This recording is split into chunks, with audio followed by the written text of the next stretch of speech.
And welcome. We had this rather interesting game of Civ 3. We're getting back into Civ 3, so a little rough, but interesting nonetheless. We stuck it out as long as we could, and as you can see, this is the point where I'm considering restarting, but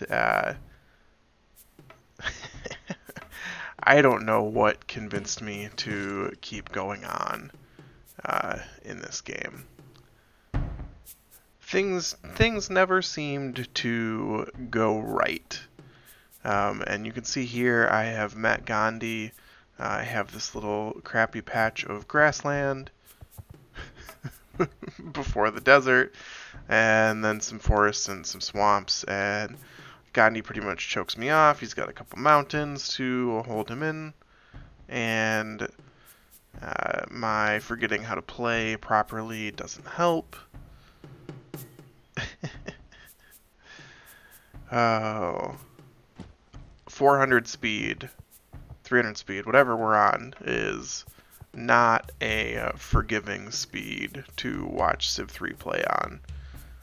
There's a couple mistakes in here that I think probably cost me this game, or at least cost me doing better than I could have. There were a couple times in here where it still felt possible to win,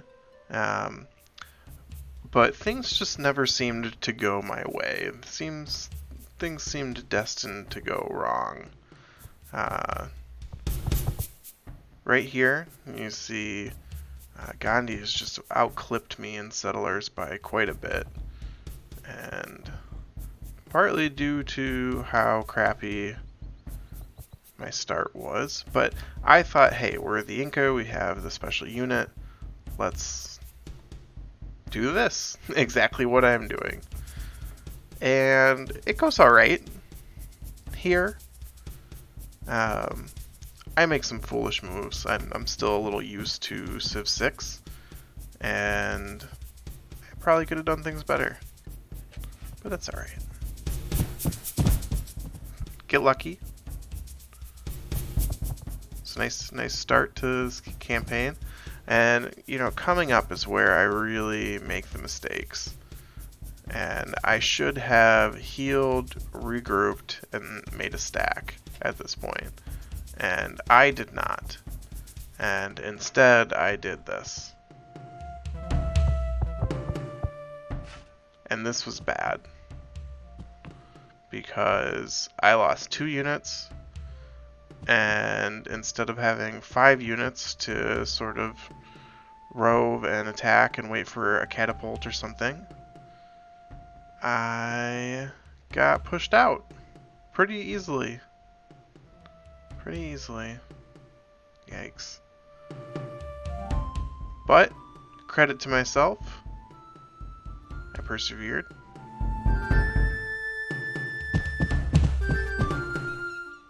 We signed a peace treaty with Gandhi, which was nice that he was willing to accept. I mean, we did do some damage. We certainly took out that city.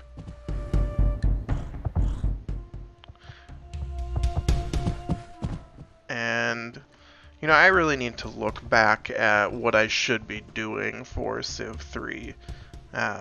It's been a long time since I've seriously played a game of it, and I think this is set up on Emperor, which might be a little too hard for just getting back into it, but also I think with a better start, I could have gotten myself more into this game. I'm sure if you're watching this, you're probably better than I am at Civ 3 at this point. It's been a long time. What do you see that I should be doing differently? This was kind of shocking. I mean, I ran into Shaka, and it did seem like I was so behind on tech, and I ended up trading this set to Gandhi to get these because I was going to get bronze working in 3 turns, and I was bummed I couldn't trade anything to Shaka afterwards. But I thought I was doing okay on tech trading because I was moving forward. And by now I'm starting to discover, most of my island. And they go for ironworking. Oh, this game is just embarrassing.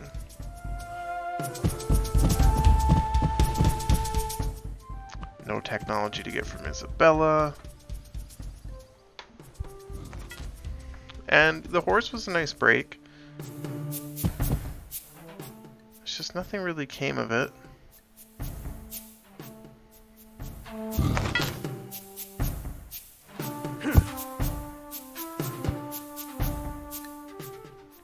And this is where I think I lost sight of the capital. It made a Kura that I did not need. And I just began to fall further and further behind.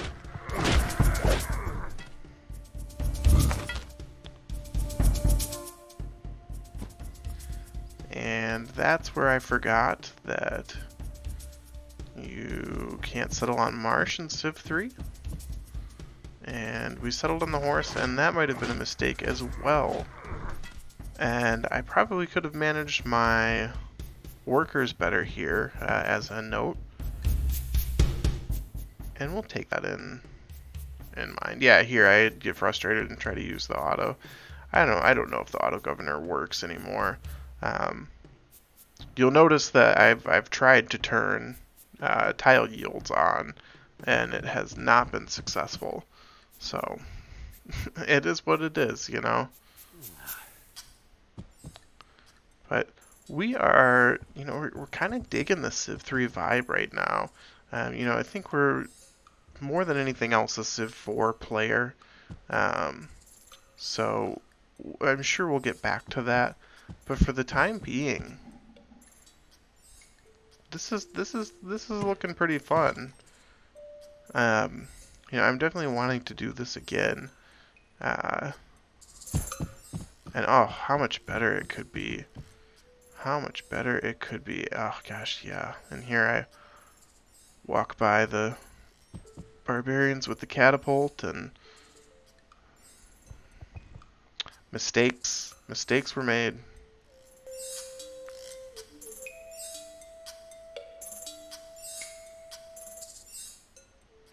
I also need to switch this on to a lower speed because I think this is too fast for me. I am, and always have been, a epic or marathon player. The tile strategy is what I'm good at. I need to de-emphasize the perfect production ordering that the faster speeds prioritize. It's not to my play style. And I enjoy having eras. I know some folks don't like the way that the game draws out on those settings, but I rather enjoy getting the full strategic benefit of units in the eras that they come, and that adds flavor to the game to me, especially in like Civ 4 and Civ 5.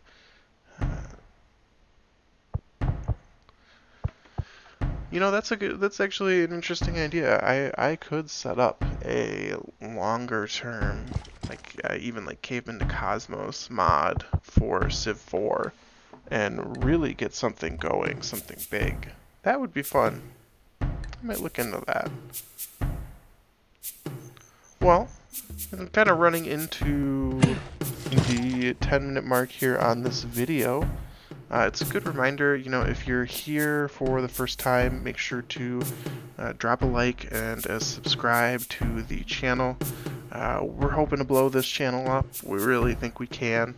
And we're just going to focus on Civ, something that we know really well. And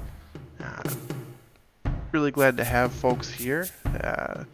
If you got something that you think we should look at, or some sort of strategy that you think we should change, and not being an idiot with siege unit movements is probably a good one.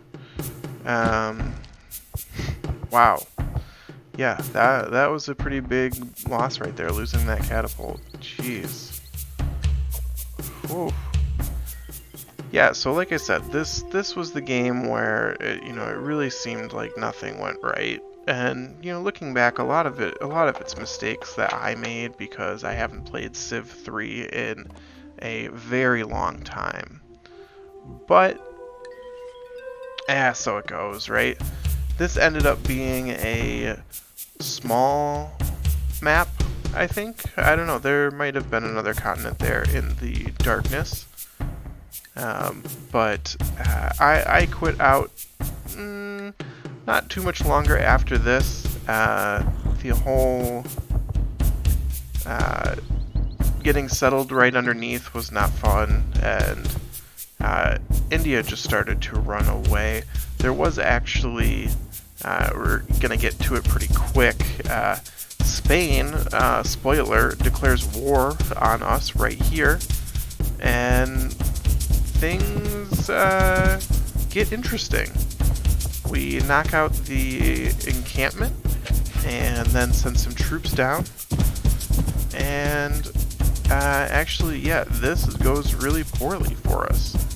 For whatever reason, we can't take this stupid city, and then I make very poor decisions about prioritizing which units should attack when, and because of that, I make another decision to overextend, thinking, oh, we'll kill the spearmen, and it gets into the classic Civ 3 fault, where the unit is upgrading faster than you are able to kill it.